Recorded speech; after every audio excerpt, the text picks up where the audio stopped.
The paradox of traditional military defense is that it leads to its own undoing. It requires maintaining a strong offensive military. This same strength can then threaten rivals, which causes them to develop their own offensive military capabilities. They have to do this as a deterrence to the military capabilities that you build up in your nation. Then when your rivals develop their own offensive capabilities, this undermines your own defense. So becoming militarily stronger threatens your rivals. They respond by becoming militarily stronger themselves, and this undermines your own sense of defense and security. The effect of having a strong military is often to cause military buildups on both sides or all sides of a military rivalry. What usually results are arms races and military buildups. It then does not take much and is usually just a small accident to result in a war or a conflict. Military arms races and military buildups have often ended in war and mass death. So the traditional style of building up national defense capabilities threatens rivals. They respond by developing their own military offensive capabilities, and then both sides have very strong armies, and then it just takes a mistake or misunderstanding or miscalculation to produce a conflict that ends in war and mass casualties. Traditional national defense doctrines are inherently unstable and increase the odds of conflict, even though they're designed to prevent conflict. Because the world is not a vacuum, and when your rivals see you getting stronger, they respond by making themselves stronger. And then everybody has big militaries. Having a very strong military requires not giving resources to other areas of society and other sectors of the economy.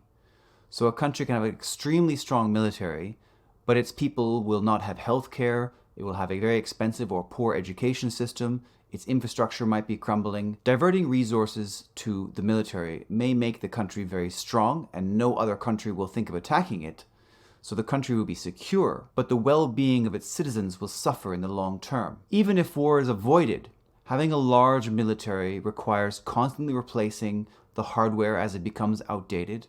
It requires constantly training people for military activities that could be trained for other more productive economic activities. The resources that go into building military equipment and infrastructure are resources that are no longer available for other activities in the economy. Having a large military means that resources and people's time is dedicated to national defense and not improving the living conditions of the people or developing infrastructure to provide for the economy and the well-being of citizens. In the long run, having large militaries and dedicating large amounts of resources to the military means that the country will gradually fall behind in other areas of the economy. It means that the country will lose its standing in the world because it will no longer be doing much else besides the military. Technological innovation outside of military applications will suffer, and if the country is not able to look after its citizens, the legitimacy of the entire regime suffers, and people are no longer going to want to support the country or the regime itself. Citizens will begin to opt out and undermine the cohesiveness that is necessary to maintain a strong society. Dedicating a lot of resources, time, and effort to staying militarily strong means that all other areas of the economy are not getting the attention and resources that they otherwise might be. So there are massive opportunity costs to having a strong military, and this is only one of many problems with having a large military. The other way that having a large military undermines national security is that it takes resources away from other sectors of the economy. The overall economy will be less innovative in almost every other sector that's not connected to the military. This will result in the security of the nation being undermined because it will fall behind in every other dimension that matters to the citizens of the country. So while the country may be militarily protected and defended, it will, in the long run, fall behind other rival countries that do not dedicate as much resources and time to their militaries. Maintaining a large military takes resources away from other economic activities. This reduces both long-term economic growth and the resources available for public goods such as education and healthcare. Undermining the health and education of the citizens in a society gradually reduces their capacity for productivity and inventiveness. This slows technological development in the society and reduces productive capacity over the long term. Countries that invest too much in military forego opportunities in other sectors. Countries that invest more in their citizens are better at growing their economic capacity and advancing their technology. When these two types of countries are put in competition with one another outside of war, the country that dedicates more resources to improving its citizens and its productive capacity and the innovation of its citizens is going to win in the long term, whereas the country that dedicates too many resources to the military will gradually fall behind. Now, moving on to another reason that maintaining military strength is bad. Military strength provides power, but power corrupts. Power is an addictive thing, and people are driven to maintain being in power at all costs. People in power become self-righteous and hypocritically engage in moral exceptionalism. Having power decreases empathy and compassion towards others. Power hinders cooperation, and it prevents taking the perspectives of others, especially those perceived as being less powerful. So having power promotes unethical behavior. It promotes a sense of entitlement. Power also leads to selective information processing and judgment biases. Having power leads to overconfidence. It increases the likelihood of disinhibited behavior, which means you don't hold yourself back or question yourself. Power increases aggressive and dehumanizing behavior. When a country thinks itself powerful, its decision makers are affected by all of these psychological forces.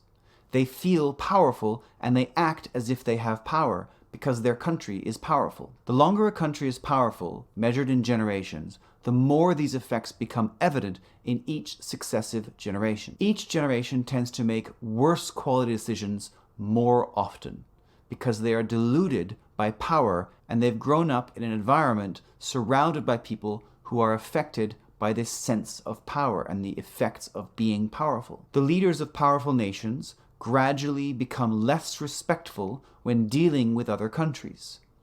When this is combined with frequent belligerent national actions and aggressive overseas foreign policy, this makes allies less committed to the country. It makes countries once neutral become negative in their attitude towards the country. And countries that are negative start to become even aggressive towards the country. A country that has been powerful for too long starts to behave very poorly on the international stage. And other countries respond to this poor behavior. It can take generations for this to take place, but the pattern is repeated through history so many times. Empires rise, become belligerent, aggressive, entitled, and then the other nations take notice of this changed behavior, and then other countries want to undermine that empire. Maintaining a large military means no one will attack you, which means you can probably achieve peace. But the longer a country maintains peace, the more likely that each generation questions the necessity of maintaining the large military that achieved the peace in the first place. So leaders are eventually faced with the dilemma of justifying why we keep spending so many resources on maintaining a large military during such a long extended period of peace. These justifications often take the form of stoking fears of rivals or external threats and getting involved in overseas conflicts. This then undermines the very peace that people want. And then getting involved in conflicts requires dedicating even more resources to military operations, which could have gone to other economic activities. Countries that maintain a large military often end up using it. If they don't, citizens tend to question why we are spending so much resources keeping this military going. Vested interests that help maintain the military's existence will find excuses to use the military. This then undermines the peace that people enjoyed, and it creates a reason for the military to get used. Maintaining a large military takes resources away from other sectors of the economy, but getting into war takes even more resources away from the rest of the economy. So maintaining a large military tends to be a lose-lose situation. You lose because you have to spend all these resources to maintain the large military. And then if the military gets used, you lose even more resources to being in a war. The challenge is to ensure national security without threatening potential rivals, suffering economically by getting caught up in competitive military buildups, and getting corrupted by the effects of being a militarily powerful nation. The solutions outlined here in this series work together to make nations more peaceful and secure for the long term.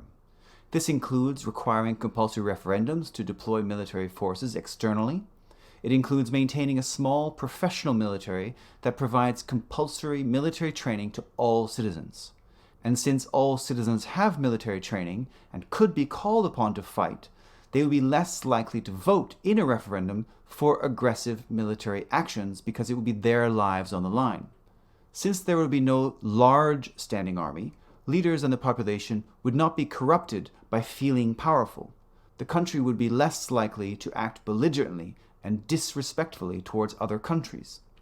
Resources would also not get tied up in building and stockpiling large amounts of military equipment, which leaves it to be freed up for other economic activities.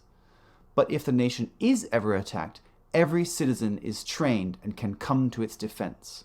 So security is ensured without maintaining a large standing military. Another solution is to only make alliances with nations that also require the same referendum to deploy externally.